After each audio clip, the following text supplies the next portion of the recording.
స్నేహితులారా, ఈ సమయాన్ని బట్టి దేవునికి వందనాలు తెలియజేస్తూ ఉన్నాను. ప్రేమపూర్వకముగా మిమ్మల్ని అందరినీ వాక్య ధ్యానంలోనికి ఆహ్వానిస్తూ ఉన్నాను.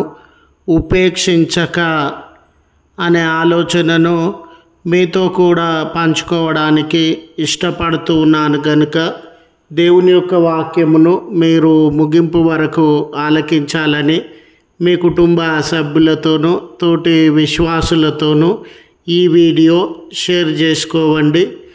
మీ ప్రార్థన మనవులు ఏమైనా ఉండినట్లయితే దయచేసి కామెంట్స్ రూపంలో కానీ ఫోన్ కాల్ ద్వారా కానీ తెలియజేయండి.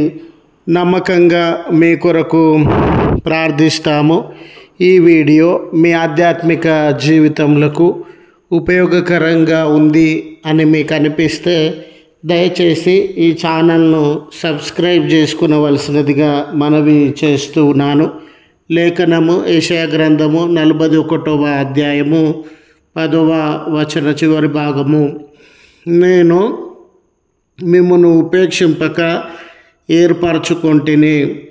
స్నేహితులారా, ఉపేక్షించడం అంటే తిరస్కరించడము, ఉపేక్షించడం అంటే వదిలి వేయడము.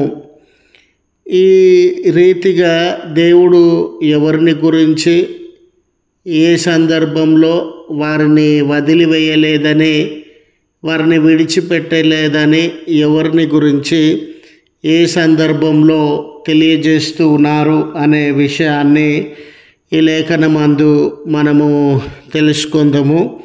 స్నేహితులారా, మన సమాజంలో చాలా వరకు మనమందరం కూడా డబ్బు, హోదా, ఏ కులము, ఏ మతము, ఏ జాతి అనే విషయములకు చాలా ప్రాధాన్యతనిచ్చి వాటి యొక్క ఆధారంగానే మనుషులను గౌరవించేటటువంటి వారంగా, విలువనిచ్చేటటువంటి వారంగా ఉంటాం.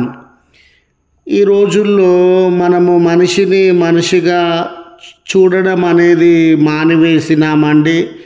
మానవత్వము గురించి ఆలోచించి ఈ మనుషుల మధ్య ఉన్న భేదాల కంటే మానవత్వానికి పెద్దపీట వేయాలి అనే ఆ సత్యాన్ని విస్మరించినటువంటి వారంగా ఉండినాం. మనిషిగా మనము మానవత్వపు విలువలతో బ్రతకడం అనేది మానివేసినటువంటి వారంగా ఉన్నాం. మీరు సమాజం వైపు చూడండి, మనుషులు ఎవరు కనబడరు. మరి ఎవరు కనబడతారు? కులాల వారు కనబడతారు, మతాల వారు కనబడతారు, జాతుల వాళ్ళు కనబడతారు, అంతస్తుల కొరకు యోచించే వాళ్ళు కనబడతారు, ధనము, పేద, ధనికులు వారు కనబడతారు. ఈ పార్టీ, ఆ పార్టీ, వాళ్ళ మనుషులు, వీళ్ళ మనుషులు, వీళ్ళను వెంబడించేవారు, వాళ్ళను వెంబడించేవారు, ఆ రీతిగా కనబడతారు. కానీ నేను మనిషినండి, ఏ భేదం లేదు, నా పక్కనున్నటువంటి వారు కూడా నాలాగనే మనిషి అని ఒప్పుకొని ఆ మానవత్వాన్ని గౌరవించేటటువంటి వారిని ఈ దినాలలో మనము కనుగొనలేకపోతూ ఉన్నాం.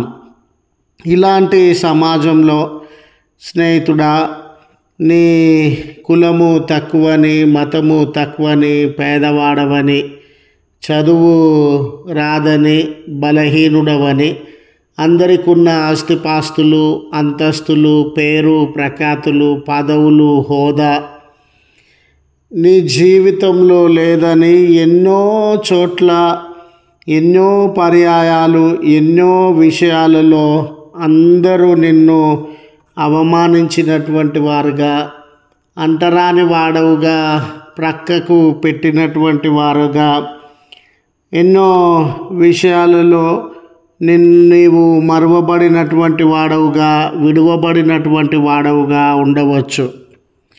మానవులకున్న క్యాల్కులేషన్ ప్రకారము నీవు క్రింది స్థాయి వాడిగా, అంటరాని వాడివిగా ఉన్నావు కనుక ఈ సమాజంలో అందరి ఎదుట ఏ విలువ లేకుండా, ఏ ఘనత లేకుండా, అందరి చీదరింపులకు, అందరి అవమానములకు, అందరి వెలివేతలకు అందరి హేళనకి లోనయ్యి అయ్యో నా జీవితము ఇంత పనికిరానటువంటిదా, ఒక హేళన పొందడానికే, నవ్వుల పాలు కావడానికే, అందరి చేత అంటరాని వాడిగా చూడబడేందుకే, అందరి చేత త్రోసివేయబడడానికే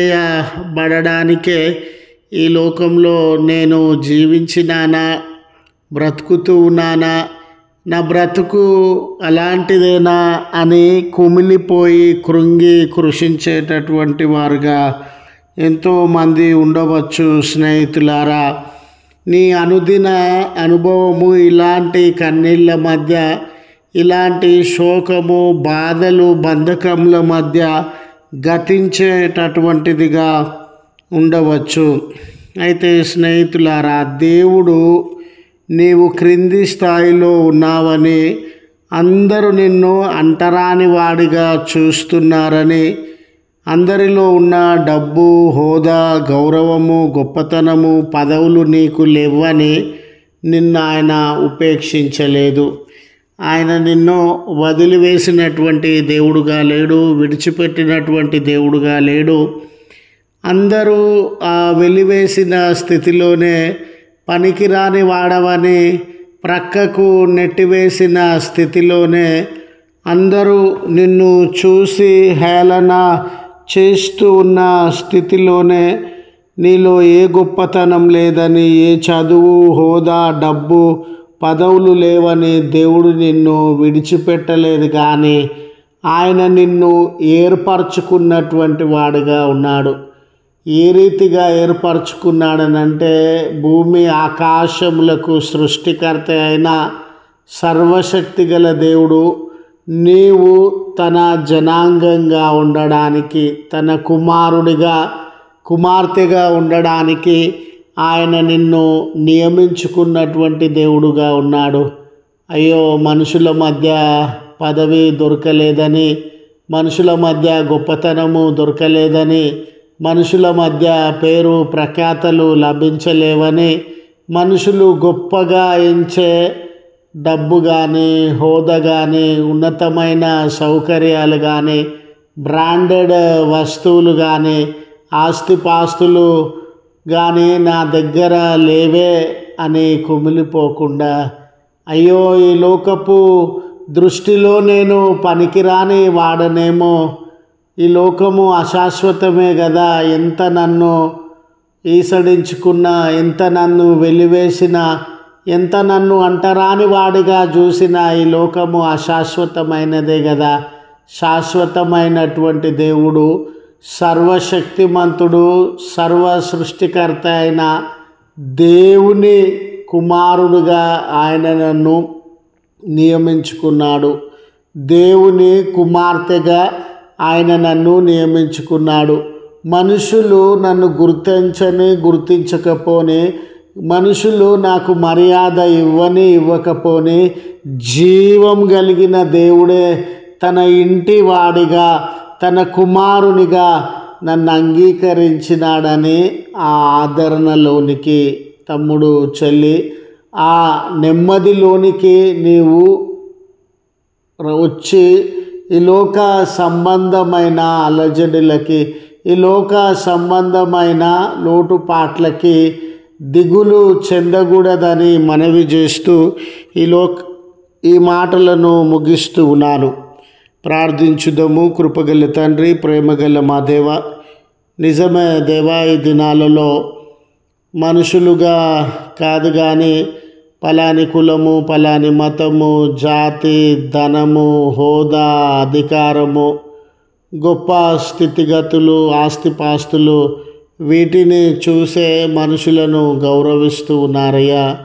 నా ప్రక్కనున్నటువంటి వ్యక్తి డబ్బు లేకపోయినా, ఆస్తిపాస్తులు లేకపోయినా, నా దృష్టిలో ఏ మతము గొప్పదో ఆ మతానికి చెందినటువంటి వాడు కాకపోయినా అతడు కూడా మానవుడే కదా అనే స్పృహ, ఆలోచన, ఆ మానవత్వపు విలువను మరచి ఇతరుల ఎడల అసూయ భావాన్ని, ఏహ్య భావాన్ని పెంపొందించుకొని జీవిస్తూ ఉన్నారయ్యా. అందుకే కొంతమందిని అంటరాని వారిగా, కొంతమందిని విలువలేని వారిగా, కొంతమంది కులం తక్కువని, కొంతమందిది మతం తక్కువని, కొంతమందిది జాతి తక్కువని వారిని విడిచివేస్తూ ఉన్నారు, అవమానిస్తున్నారు. వేదన, కన్నీళ్ళు, దాడులకు లోనవుతున్నటువంటి బిడ్డలుగా వారు ఉండినారు.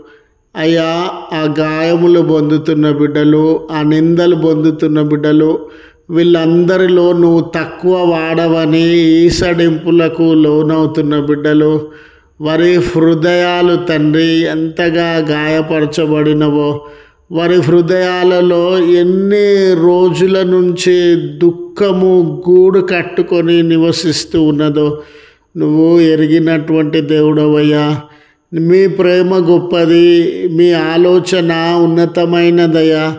మానవుల దృష్టిలో నువ్వు విలువలేని వాడవుగా ఉన్నా, డబ్బు లేని వాడవుగా ఉన్నా, ఉద్యోగం లేని వాడవుగా ఉన్నా, ఆస్తిపాస్తులు లేని వాడవుగా ఉన్నా, గౌరవ మర్యాదలు పదవులు లేనటువంటి పనికి మాలిన వాడవుగా ఉన్నా, నేను నిన్ను ఉపేక్షించే దేవుడను కాను, నిన్ను అంగీకరించే దేవుడను, ప్రేమించే దేవుడను, నిన్ను గొప్ప చేసే దేవుడనని అందరి చేత తిరస్కరింపబడిన మా జీవితంలో మీ ప్రేమ గల హస్తములలోనికి తీసుకొనుచు ఉన్న విధానమును బట్టి మీకు వందనాలయ్యా. నీ ప్రియబిడ్డలు ఎవరెవరు ఇలాంటి కలవరములకి, కన్నీళ్ళకి, బాధలకు లోనైనారో ఆ బిడ్డలను అందరినీ కనికరించి వారి హృదయములను ధైర్యపరిచి వారి జీవితంలో బాగు చేయమని, వారి వారి కుటుంబములతో ఈ ప్రార్థనలో ఏకీభవిస్తూ ఉండగా గొప్ప స్థితి, ఆదరణ వారి జీవితాలలో అనుగ్రహించమని, ప్రత్యేక ఆ ప్రార్థన మనవులు ఉండిన బిడ్డలు సమస్యలు, అనారోగ్యము, కొరత, ఆయాసము, అశాంతి, అసమాధానములతో జీవించుచున్న బిడ్డల ప్రార్థన మనవులను అంగీకరించి సమస్యలను తొలగించి వారి జీవితంలో గొప్ప చేయమని, దయగల తండ్రి జన్మదినాన్ని, వివాహాది శుభదినములను గుర్తు చేసుకొనొచ్చు. దయగల తండ్రి మీ కృతజ్ఞతలు చెల్లిస్తున్న బిడ్డలను, కుటుంబములను అంగీకరించండి. దూర ప్రయాణంల కొరకు సిద్ధపడుతూ ఉన్న బిడ్డల ప్రయాణం అంతటిలో మీకు కాపుదల దయచేసి ఈ దినం నీ ప్రియబిడ్డలు ఏ ఏ పనులను ప్రారంభించనై ఉన్నారో మీ హస్తములలోనికి తీసుకొని ఆశీర్వదించి విజయాన్ని దయచేయమని క్రీస్తు పేరట వేడుకొనుచు ఉన్నాము తండ్రి. ఆమెన్. తండ్రి, కుమార, పరిశుద్ధాత్మ త్రియేక దేవుని దీవెన మనకు తోడై ఉండి మనలను నడిపించునుగాక. ఆమెన్.